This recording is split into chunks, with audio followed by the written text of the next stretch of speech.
are you getting the result you want and what are you doing about it? I was talking to one of my clients who was telling me about a weekend retreat that she went on with her nonprofit and a group of other organizations. And that was the question of the weekend. And it made me think about an experience that I had recently where I had to ask myself the very same question, because it was very clear to me that what I was doing was absolutely not working. It was not giving me the result that I wanted. So I needed to identify why. I needed to decide what could I do about it, if anything. And then I needed to engage differently so that I could get some different results. And so I like to think about it this way. I like to consider what is within my control versus what's not. And so I do that by stepping outside of the circumstance so that I can look at it from an objective perspective. So I like to imagine a fork in the road where if I'm starting from the same spot, same circumstance, same neutral facts, what decisions do I get to own that will determine if I'm going to go left or right, if I'm going to go down one path or another? So here's the circumstance. We all know I'm a project manager and a coach and an educator. So for Coastal Cloud, I am a senior project manager who is responsible for Salesforce implementations. Okay. Now, obviously, I'm not new to project management or to Coastal Cloud, but I am to the public sector team. And I had 5 months to help my new client to migrate off of their old system onto a new one. I am not a technical person, but I did have a team of technical resources. And so each one of them, I had about 5 people, had different expertise in different specialty areas, or all areas that I would need for the implementation. Fun fact, these people did not report to me, but I am the project manager, which means I am responsible for the successful delivery of the project, the time, the budget, and giving the client what we promised to give them. Something else to note is that just like I was new to the public sector team, my specialists also happened to be new to the program, meaning the tools that we were implementing, they knew how to do it, but the actual tools were new to them. The client also was not very familiar with their own process and made it very hard for them to answer a lot of our questions. And so at the end of the day, that's where we started, right? Like, we started as a big team of new people trying new things with a client who knew very little about what they needed and their internal roles and responsibilities as we were storming and forming ours. I'm gonna be honest, fork in the road. This is where all of the things that I've listed are, in my perception, outside of my control. Those are things that I inherited. It's just the neutral circumstance of the story. It's the time and place, if you will. But where my power begins is what I decide to make it all mean. And be honest, what I was making it mean, I was making it mean I don't know what the heck is going on. Okay. I was new, but I surely believed that someone on my team would know. And while I was believing that or thinking that, the team was thinking the same thing. They were thinking to themselves, well, I don't know this new tool. I don't know what the client is doing. I can't find out this.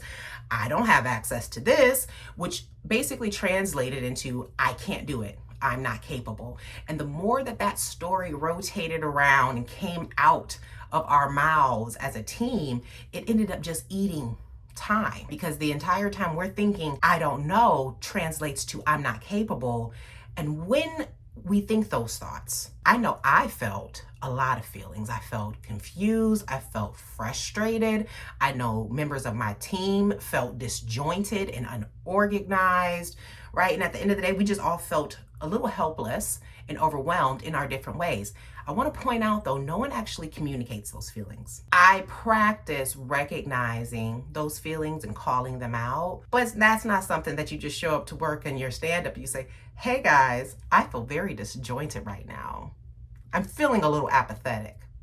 I don't think I want to be here, right? No, because that's not what happens, because we're not taught to process our feelings. But anyway, so those were the feelings that we were carrying. But what we know is that the meaning drives our feelings drive our actions or our inactions. So what were the actions and inactions that we were taking? It actually looked like not communicating very well to one another, right? So when you have a very technical process, or really any process, and then you have a group that may not know that language, there's a translation barrier there already. And so actions of not communicating consistency are, well, blaming others, right? Because remember, if your perception is I'm new, you must know, and then that person is thinking I'm new, you must know, and when no one knows, it's easy to blame. It's definitely easy to not move, or better yet, to move really frantically and not go anywhere, right? To spend a lot of time and hours talking in circles and not accomplishing anything. Avoiding decision making was probably the biggest action that I recognized was a theme that was circling the team, stuck in indecision. And that was really resulting in fractional thinking. Oh, another fun fact I forgot to mention about the circumstance. All of the resources are fractional resources. And what that means is that we have different projects that we manage, right? Like we come together for one project, but let's say I have, a resource and he or she is on 4 other ones. That means the hours and the times that they have to commit to the priorities of this project are fractional. That's not a bad thing. That's just a thing.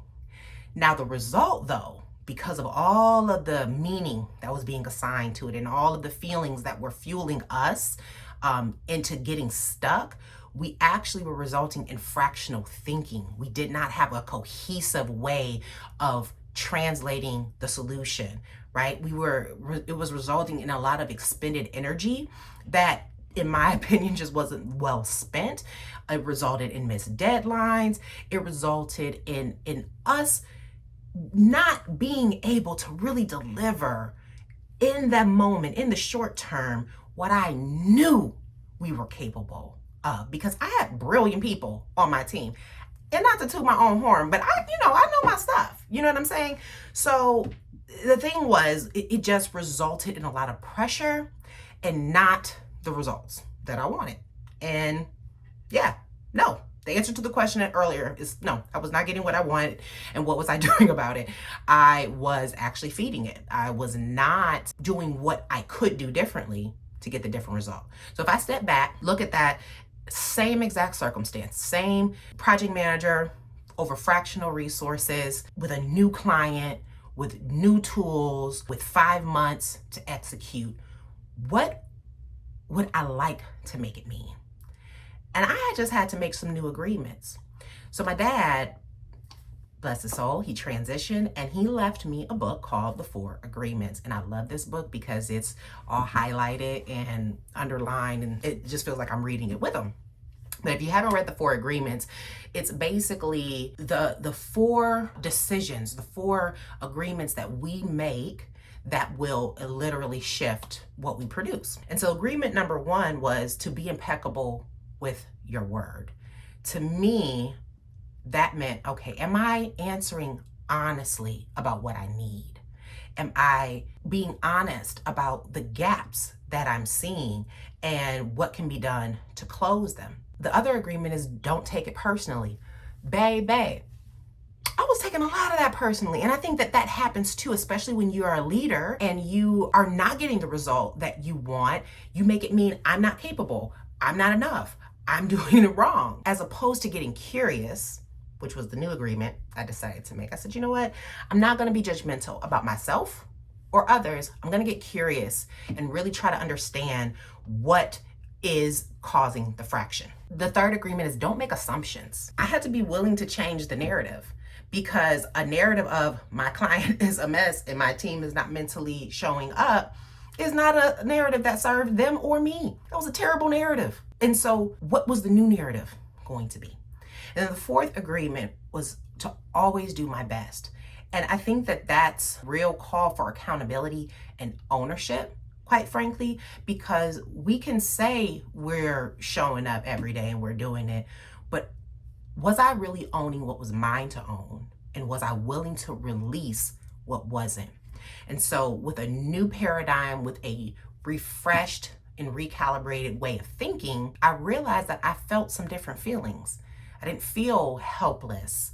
I felt ownership. I didn't feel zoned out. I felt acceptance, right? I felt my power, and I even felt release of, okay, that is not for me to control, and it's actually not for me to blame. It's not a bad thing. It just is a thing. And this is how I'm going to move through it. And so moving from a place of ownership, from a place of acceptance, creates different actions and different results. It started to show itself up in the way that I pivoted timelines and the way that I leaned in to give my team what they needed from me, which was very clear direction. I think, especially as women, I'm gonna just call this out from my experience, we have a story about us that makes us not want to be bossy or be perceived as direct. There's an entire gymnastics that we go through with asserting ourselves in leadership sometimes. And we assume that everyone wants a voice and everyone gets in. There is a difference between collaboration, though, and direction. My team wanted very clear direction. And so being able to lean in and identify, okay, this resource, this role is not working for them. They actually show up better here. Their strength is not there, it's here. So let's release you from that. Let's not give you that pressure, and let's put someone else there.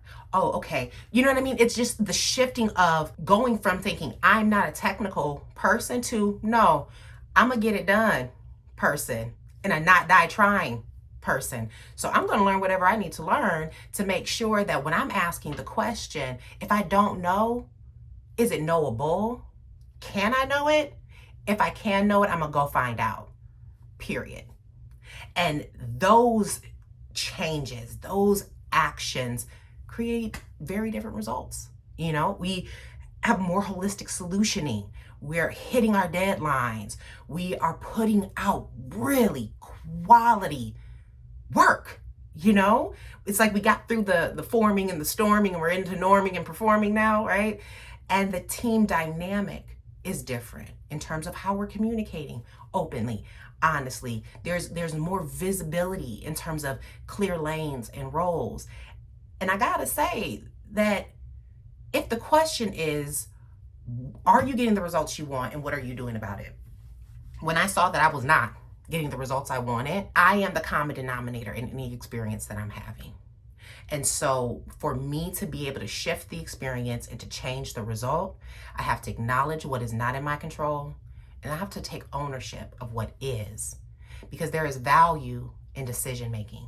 There is value in taking small, focused action, and we got to do it every day, right? Like just because you're an executive project manager doesn't mean that you don't still need to do the mental heart work every day to realize like, oh, I'm working with humans and humans don't do what you want them to do all the time. Newsflash, I don't do what I want me to do all the time. And so I loved that question. I loved reflecting on that. I loved really giving myself the opportunity to take my power back, to shift the result. And I want to encourage you, like, no matter what you are doing right now, whether this story or this crossroads you find yourself is a reflection from years past or you're smack in the middle of the decision point, know that you have the power to do that. I dig in very deeply into this, into my Build Without Burnout program where, you know, we talk about defining the problem, designing the solution, prioritizing, and how to actually get a rhythm to flow so you can move in a way that feels good. So every expert, every master was first a novice, had to start somewhere, and every master stays a master by practicing self-mastery. So hope this was helpful, and if you need anything at all, check out the link below and check me out in Build Without Burnout. Peace.